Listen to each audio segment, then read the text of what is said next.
Thanks, Ross. Good morning, everybody. Well, excited the week's finally here. This is always a fun week. You get the rivalry game, back on the national stage, and it's what we got this week. So, it's fun to be a part of it. I think Shane's done an outstanding job. He and his whole staff. I mean, they're playing with a ton of confidence. Coming in here with a 5-game winning streak. They're 8-3, and really they're 5 points away from being 10-1. So it's a really good football team. Offensively they've gotten better and better. The quarterback as a first-year starter has just like our guy last year. You saw Cade get better as the season went. That's what you've seen with Sellers. But as good a 1-2 combination as you're going to see out there with he and the running back. Really create a lot of problems running the football. I mean, they do a great job in executing their scheme. I think the OL has the same thing. They've had some new people this year. They've gotten better on this 5-game winning streak as they've moved forward. Playmakers have emerged. Their receivers, they had some new pieces there the early part of the season, and those guys have really come on. I mean, 6 and 8 and 14 and 3, all those guys are making plays. Big-bodied guys. So I just think they've done a nice job, really, schematically and just improving throughout the year. And again, they are playing right now to me as well as anybody, playing with a ton of confidence and again, executing at a high level, and playing with a lot of belief. And then defensively, I think it's as good as we've seen. I mean, they're a great defense. A lot of this is pretty much mostly the same guys that we played against last year. Those guys have been around there forever inside. And they got one new backer in there, pretty much the same secondary guys. But them two ends are a problem. Those guys have really created some destruction on that side. The Kennard kid, I believe that's how you say it. He 5, great player. He's leading them in sacks and TFLs, and the young freshman is second, right behind him. So 2 very disruptive guys. They all play hard. They run to the ball. So it's a good football team, across the board. And, it should be a heck of a game. It should be a great game. And, again, it's great for, I think, our state and this rivalry to have, it's the highest-ranked rivalry game in college football this year. So it's a great stage for both schools, and look forward to competing in it. Any questions? Got Grace here today. What's up? Sporting a ring. You married? Yes. Okay. Yes. All right. I thought you'd given up on us. No, it just moved. You moved on up to bigger and better things. And, must be a big game. They got Grace down here. So a lot of Seller's success comes when the play breaks down. He's able to get out of the pocket, defenders bounce off of him. How dangerous have you seen him be when he's able to create? Real dangerous. I mean, you don't have to go back very far than the Missouri game, right? I mean, that game's probably over if they sack him. I mean, it'd have been, I can't remember if that was second or third down, but it would have been like, 3rd and 100. And somehow he gets out of that sack and finds an open guy, and it's a huge play. That's what he does. That's today's game, I mean, if you don't have a quarterback who can make plays like that, you're at a disadvantage. That's what everybody's trying to find and recruit, is guys that can on paper, you got them, but you don't. And that's kind of who he is. I mean, he can really make a lot of plays. And they obviously their scheme is gonna accentuate his skills between he and that running back. I mean, it's they got a lot of quarterback counter, a lot of swap zone, a lot of influence swap zone with option, kind of like what we saw last week with the dive and the tight end coming across with the bluff out to block, and then he's pulling it if the end squeezing, and now he's on the edge, and he's got an option guy. It's a lot going on, and then when he does drop back, a lot of play action off of that, a lot of boots, a lot of RPOs, a lot of screen game. But when he does drop back, if you don't cage him up and he gets on the edge, you better cover those guys forever, because he creates a lot of big plays. again, throwing it and running it. I mean, and he's just I think he's a really good player, and he seems like a great kid. He seems like a great leader, and you can kind of see that in how the guys play around him. So he's a problem. He's a real problem. As you mentioned, Missouri had an opportunity for a sack. How hard is it to get him on the ground from what you've seen just overall? Yeah. And is it just because he's just strong and just big, strong dude? Yeah, he's 242 pounds and can really run. I mean, he's fast. He's big. He's a big kid. So it's just hard to tackle him. I mean, he doesn't go down easy. And this is 6'3", 242 pounds, and can run the way he runs. I mean, and by the way, he's got something on his right shoulder here that can rip it down the field while he's running. I mean, it just puts a lot of pressure on you. So that's why they've had a lot of success. They got a great quarterback play and a great run game. And when you have that, you got a chance to be successful when you can play good defense. That's how we've won around here forever. Being able to run the ball, great quarterback play, and being really good on defense. So he's just physically a very gifted young man, big, strong, and can break tackles. He's got the physical strength, and he's just gained his confidence, as he's gone through the year, and he's gained some experience. He's not a first-year starter at this point. I mean, he's in game 12. How would you kind of grade how the offensive line has done in kind of these mismatched groups last few weeks, and how do you feel about the health of stuff this week? They've done outstanding. We've won. We're 3-0 with a hodgepodge. So, I mean, they've just all stepped up. I mean, like I said, Blake Miller hasn't played left tackle since high school, and all of a sudden he's had to go and start and play, 2 basically full games at left tackle. It's been good. Trent Howard has really saved us. He's come through for us once again. I guess he's just our November savior. It's two years in a row he's had to really step up. Harris Sewell, same thing. But we came into this season really feeling great about our depth. I mean, we felt, and it's come through for us. I mean, we needed it. I mean, because we looked at the 5 guys that started the season, and Sadler and Harris and Trent as guys that have all starter experience, and that wasn't even counting Linthicum. So it's really saved us, that type of depth, because we're not just feeling. I mean, these guys have played and they got experience. Harris started some games last year, got a ton of experience. Obviously, Trent and his experience last year helped his confidence.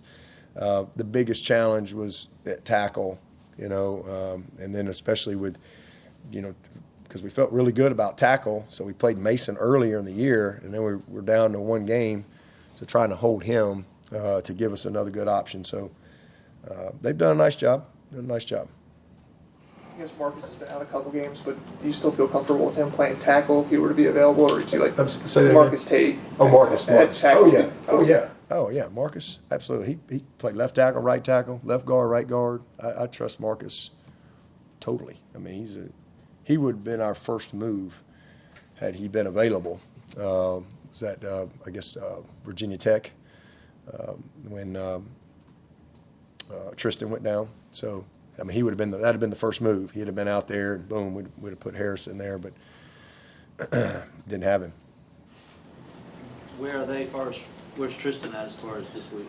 Tristan and Marcus are trending in a good spot, but as we sit right here today, I feel pretty good about them. But Tuesdays, Wednesday practices, I mean, you got to go practice, and especially those guys because they've been out a couple games. I mean, so we got to go compete today, and so hopefully we can get through these next couple practices and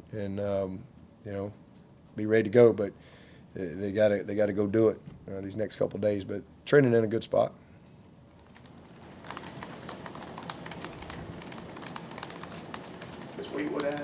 Where would you say he's at? He's better. Same thing. He's just gotten better and better. I mean, it was bad. I mean, it was really, really bad. But it just took long time to loosen up to where he could even walk. And then how it drained in his leg, it just set him back with all the fluid and stuff. But he actually was able to practice yesterday, and he should get better each day. He should be getting a little bit better as he's able to run around now and move around, but still not 100%, but he was able to practice. Dabo, I from Ohio, so I'm very comfortable with the Ohio State-Michigan rivalry, and that's kind of what I grew up on. But being Which one here, are you? Huh? Which one are you? Ohio State. Well, Okay. technically Michigan State, but that's Okay. a long story. Okay. But so coming here and like covering this rivalry for the past 3 years, I've really kind of understood the difference in this one. And I was wondering if you could share an experience or like a moment that kind of showcases the intensity and the difference of this rivalry. From Ohio State, Michigan? Yeah, or from other rivalries. I mean, you know, I've only been. I mean, I was in the Alabama-Auburn game.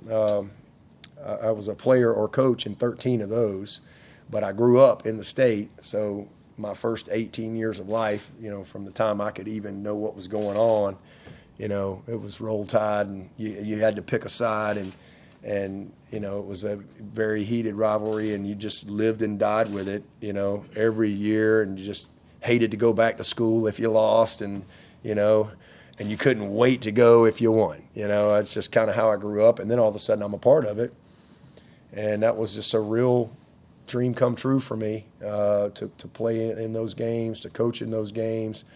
It's fun when you win. It's brutally painful when you lose, but man, it's awesome to be in the fight. It's awesome to be a part of it and to know what that experience feels like. And so that rivalry is very similar but different as well. But for me personally, you know, when I came to Clemson, and I've said this many times, I didn't really know what to expect. Obviously, I'd never lived anywhere but Alabama. I was 33 when I moved here, and I'd never lived anywhere but Alabama. That's all I knew. And when I came up here, I figured out pretty quick that, okay, well, this is just like being back at home, because when I was at Alabama and you're recruiting that state, just like here, you're recruiting this, there's no pro sports. It's all about high school football and college football. And you're either one or the other. And it's just, and you hear about it every day, and it affects everything, families, you name it. It's like, oh, you go for Auburn, okay. You know, it's just always that. And when I came up here and I put a Clemson shirt on, and people don't even know who the heck I am. They don't know anything about me. And I'd go to my first school, you know, in my recruiting area, and man, oh, it's Clemson. They don't even know me. You know, they just see the logo. Well, I'm like, well, this is going to be just like back at home. And and then you go to other places, and it's like, oh my God, Clemson's here. Same thing. They don't know me, but they're excited because I'm wearing a Clemson logo. So I just think that was very natural for me when I came up here to be a part of it. Very natural. No pro sports. Man, it's just, you know, I think it's very similar from that standpoint. But there is an intensity in this game that is I think, unique. I mean, it really is. So, you know, we're not in the same conference. Alabama Auburn's in the same conference. They were in the same division forever, right? But it's bragging rights. That's what it comes down to. But it means a lot to the people in this state, and you live with it. Every game is personal, you know. But I've never had many people walk up to me in a grocery store and say, you know, hey, I can't believe you lost to Pittsburgh, you know, or whatever. But you lose to the Gamecocks, you're going to hear it every day, and vice versa. And that's just the way it is. So that's why it's a rivalry game. And it goes back a long time. It's one of the oldest out there. This is my it's my 22nd season at Clemson, but it's my 21st Clemson, South Carolina game because we didn't play in 20. So, you know, got a lot of great moments. Got some bad ones too. You know, we lost to them 5 times in a row one time. That was a brutal stretch. You know, we were a good team. We were a good team. They were a good team, and you know, so. You just got to keep battling, and, you know, we've been able to win some as of late, and hopefully we can find a way to win it this week. And this week is national implications. And I think that's probably the other difference. The Alabama-Auburn game, in my background, always had a little bit more of national implications than this game has had from a national standpoint. But that's different this year. This is the game that's got a lot of national implications.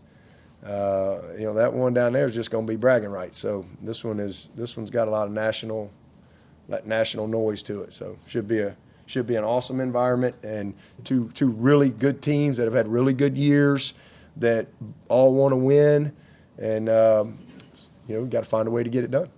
How do you handle that with your team? Obviously, they're going to know this, but do you talk about it? Do you mention it at all? And then, you don't have to look too far back to say, hey, 2 years ago, we were kind of in this spot, and they knocked us out. They sure did. Sure did. You got to do the things it takes to win. That's what you focus on. You don't focus on outcomes. You focus on what you got to do to get those outcomes. And if you go back to that game 2 years ago, we're 144-4 when we have a lead into the fourth quarter since 2011.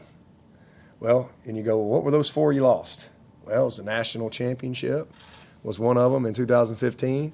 One of them was this game. One of those 4 was this game right here. We had a fumbled punt return. We had a fumbled kick return. Lost 2 possessions, and you end up getting beat by 1 point. So, hey, man, you got to do what winning requires. That's what I always tell these guys. I mean, we got a plan to win, and if you look at the times that we've won, you can even like the 5-game stretch that we lost 5 in a row. Turnover margin was 15-3. Well, that's a recipe of getting beat. 15 turnovers to their 3.